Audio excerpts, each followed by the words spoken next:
You didn't find this by accident. Stories like these find the ones who are already half awake. The dreamers, the watchers, the almost witches. Every word here is real, whispered from a life lived slightly sideways. You're among kin now. Welcome to the quiet unseen.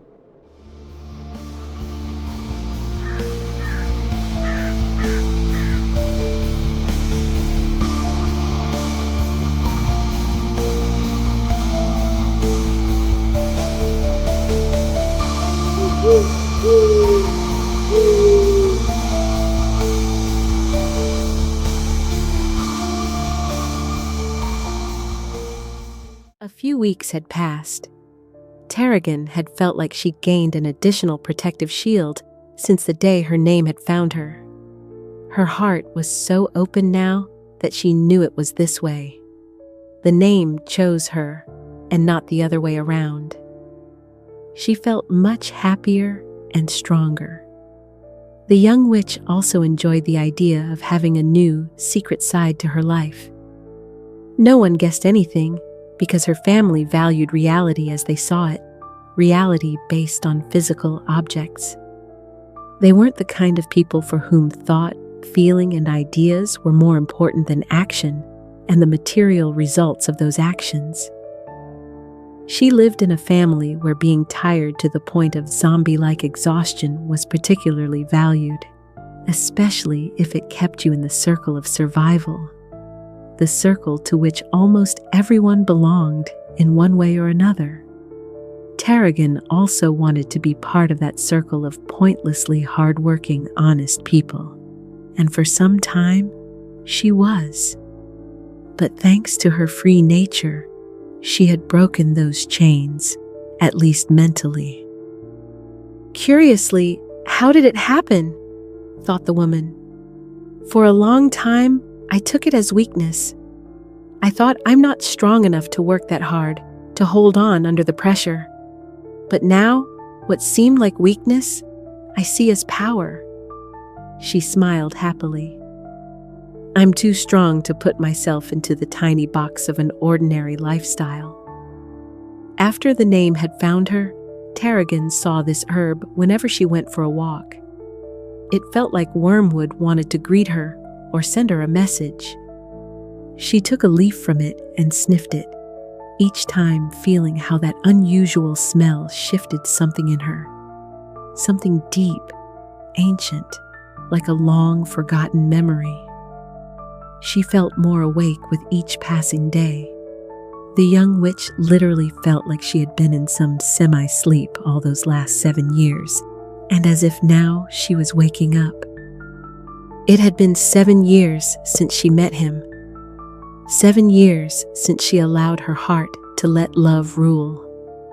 7 years ago, a good homey girl, for the first time in her life, took off that all-pleasing mask, risked her peace, and threw herself into the hands of a man. It was a magical time, a time when she did many things for the first time in her life. First strong feeling, first intimacy with a man, first trip abroad, first deep, deep wound in her heart. It was the most turbulent and the most revealing time for her.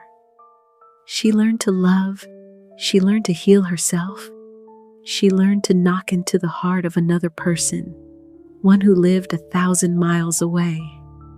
It was then that she felt her power. But it was incredibly unstable, volatile, and could be both creative and destructive. If not for that man, I might never have become a witch. I might never have truly known myself. And for this, I'll always be grateful, thought Tarragon. She dried the clean dishes after dinner with a kitchen towel and looked at the full moon that gazed at her amiably through the kitchen window.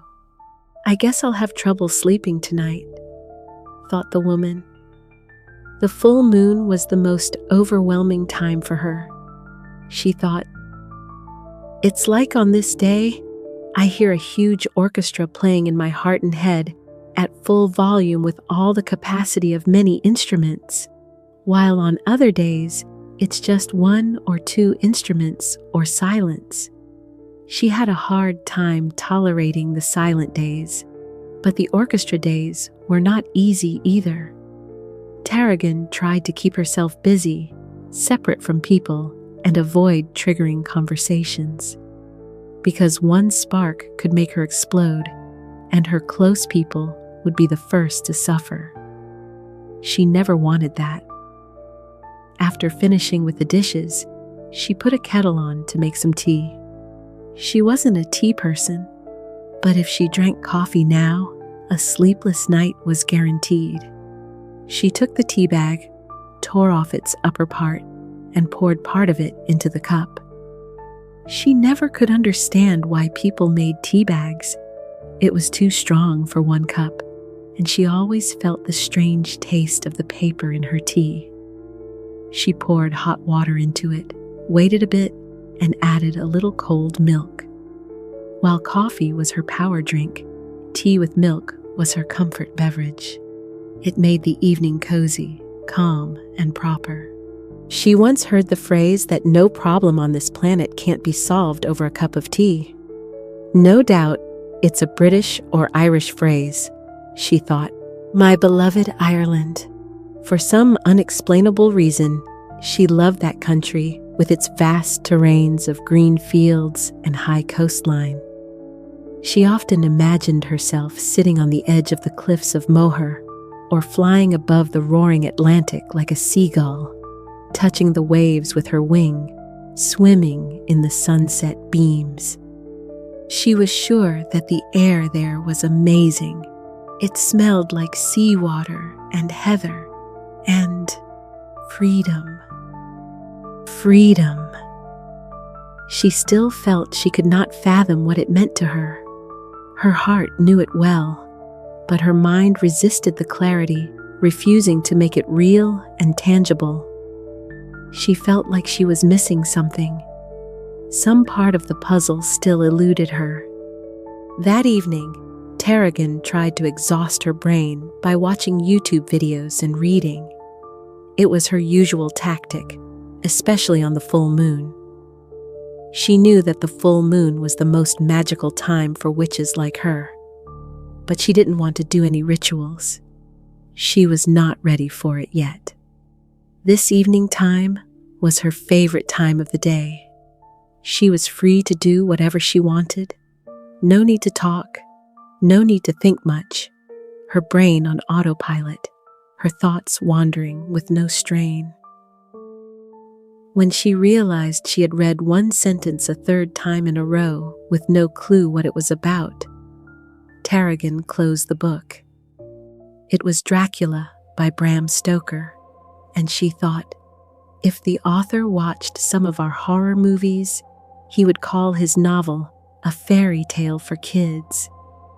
It was a nice, atmospheric tale, though, which felt more real when she read it than in those numerous film adaptations. I wonder where the author took his inspiration. He was Irish, of course. That explains a lot.